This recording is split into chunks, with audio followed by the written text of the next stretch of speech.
इस वक्त बड़ी खबर आ रही है पश्चिम बंगाल से। टीएमसी को एक और झटका लगा है। ब्रेकिंग न्यूज इस वक्त आप देखिए, ममता बनर्जी को एक और झटका लगा और राज्यसभा में सांसद सुष्मिता देव ने इस्तीफा दे दिया है। राज्यसभा के सभापति से मिलकर के इस्तीफा दिया गया।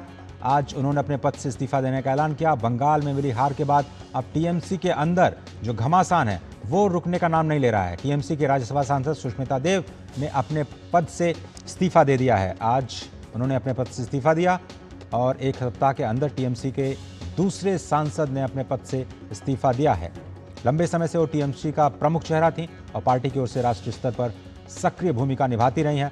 सुष्मिता देव का ये इस्तीफा टीएमसी के लिए बड़ा झटका माना जा रहा है। पिछले हफ्ते आपको याद होगा कि राज्यसभा के ही सांसद सुखेंदु शेखर राय ने इस्तीफा दे दिया था और राज्यसभा सचिवालय की एक अधिसूचना में सीट खाली होने की घोषणा भी की गई थी। और इस वक्त बड़ी खबर यह है कि सांसद सुष्मिता देव, जो कि राज्यसभा सांसद हैं टीएमसी की, उन्होंने इस्तीफा दे दिया है। एक और सांसद ने ममता बनर्जी का साथ छोड़ दिया है। 41 सांसदों में से ये दूसरा विकेट गिरा है टीएमसी का। सौरभ दत्ता हमारे साथ जुड़ रहे हैं। सौरभ, बहुत धन्यवाद वक्त निकालने के लिए। 41 सांसदों में से ये दूसरा मौका सिर्फ एक हफ्ते के भीतर।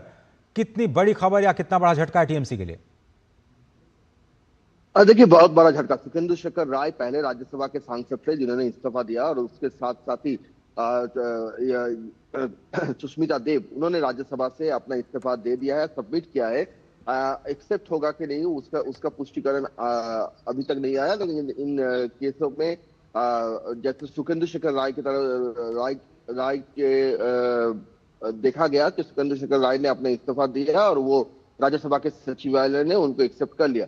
सुष्मिता देव के साथ भी ऐसा ही कुछ होगा, लेकिन जो एक के बाद एक विकेट गिर रहा है टीएमसी के राज्यसभा में। पहले सुखेंदु शेखर राय, अभी सुष्मिता देव, और सुना जा रहा है कि और एक राज्यसभा के और एक विकेट वो भी गिरने वाला है। और वो हाल ही में जो राज्यसभा के जो नॉमिनेशन दिए थे टीएमसी में, उसी में से एक कैंडिडेट या फिर दो कैंडिडेट इस्तीफा दे सकते हैं। और वो भी महिला है, सांस्कृतिक जगत से आई है, ज्यादा एकदम पॉलिटिकल एरिया में लेकिन नहीं सौरभ, है। इसकी वजह क्या है? ये जो एक के बाद एक इस्तीफे हो रहे हैं, वो भी राज्यसभा से। अक्सर ऐसा होता नहीं है कि उसके पीछे की वजह आपको क्या लगता है? क्या बता रहे हैं सांसद?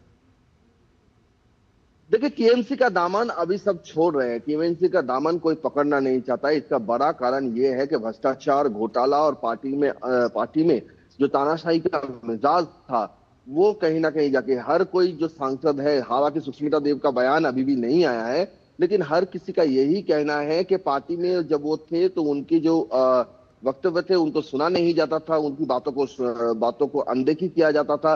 वो पार्टी में उनको जो कहा जाता था वही करना पड़ता था। उसके आगे उनकी जो अनुभवता है, उनकी जो एक्सपीरियंस है, उसको शेयर नहीं किया जा सकता। सुष्मिता देव इस्तीफा दिए है। देखिए, सुष्मिता देव एक पॉलिटिकल फैमिली से आती है। सुष्मिता देव की अपनी फैमिली की जो पॉलिटिक्स, वो लंबी हिस्ट्री है भारत देश में।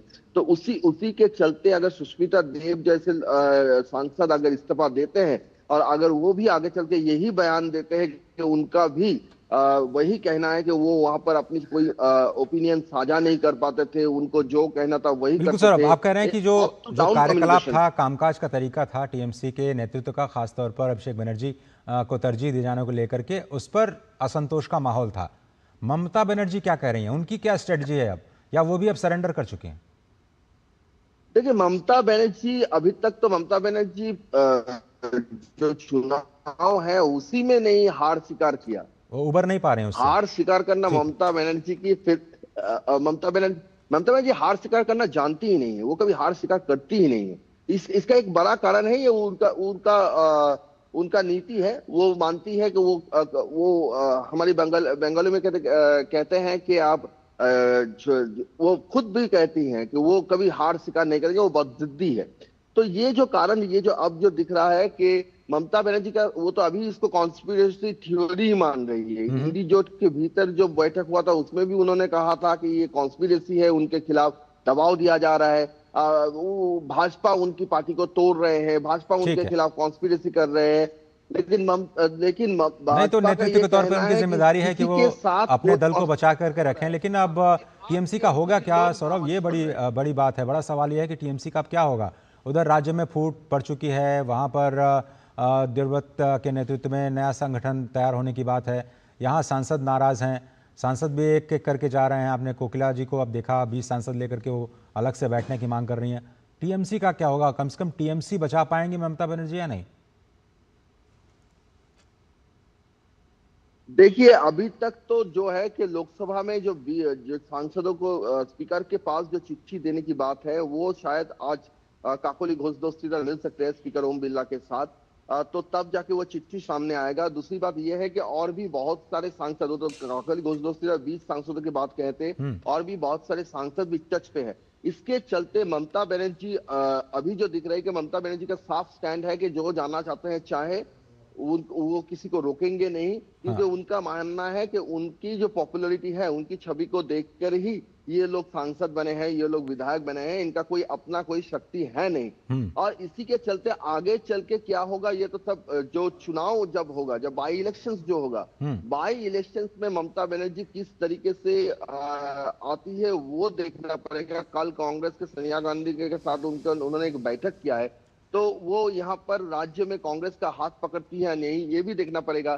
तो आगे चल के बहुत सारे स्पेकुलेशंस हो रहे हैं, लेकिन वो सारे स्पेकुलेशन ही है। अभी उस पर कुछ टिप्पणी करना शायद ठीक नहीं होगा। आगे चल के देखना होगा कि ममता बनर्जी क्या नीति अपने। अभी तक ममता बनर्जी का जो नीति है, जो जाना चाहते हैं चाहे, क्योंकि वो मानती है उनकी पार्टी की वही सबसे बड़ी एसेट है।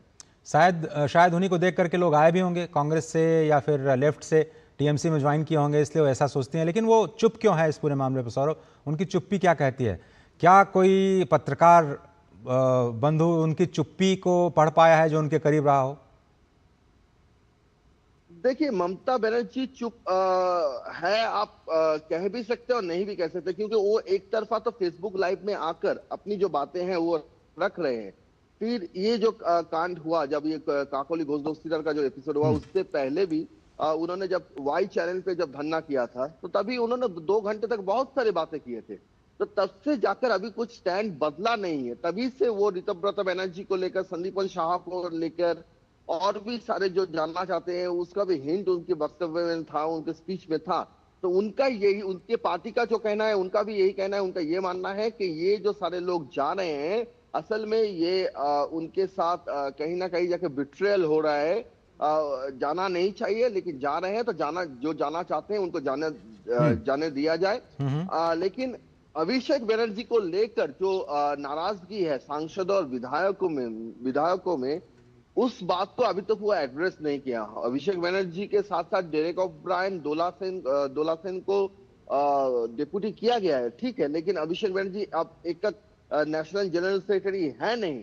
लेकिन इसके साथ भी अभिषेक बनर्जी को ये जो पूरा जो हार हुआ, बड़ा जो हार हुआ 2026, उसका जिम्मेदार अभिषेक बनर्जी है, ऐसा कोई स्टेटमेंट यहाँ तक कि हार भी नहीं उनको जिम्मेदार ठहराया नहीं गया। जैसे कि परिवारवादी पार्टियों में होता है कि किसी को जिम्मेदार नहीं हो जाता, जीत का श्रेय सभी लेते हैं, लेकिन हार की जिम्मेदारी किसी पे नहीं होती है। जी, उसका कोई आलोचना भी नहीं हुआ, नहीं होता है। भी नहीं लेकिन हुआ। अच्छा, कल्याण बनर्जी को एक पद जरूर दिया गया इतनी देर से ही सही। क्या ऐसा लगता है कि थोड़ा सा लोकतांत्रिकरण की शुरुआत हो सकती है टीएमसी में? क्या हम थोड़ी सी उम्मीद बचा के रखें?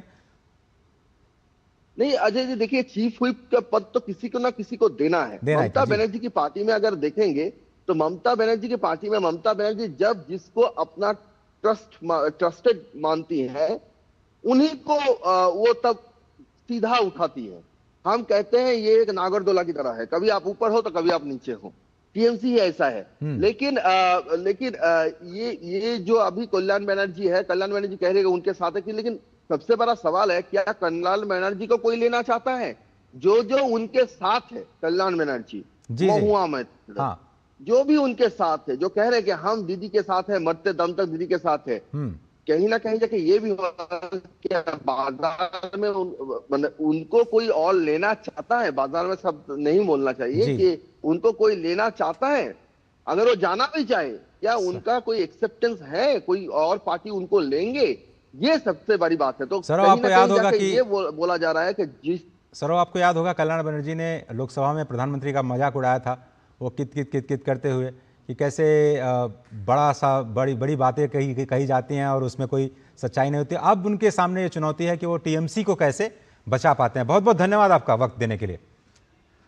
एक छोटा सा ब्रेक लेते हैं, ब्रेक के उस पार खबरें और भी हैं, उस पर हम लगातार चर्चा करेंगे। आप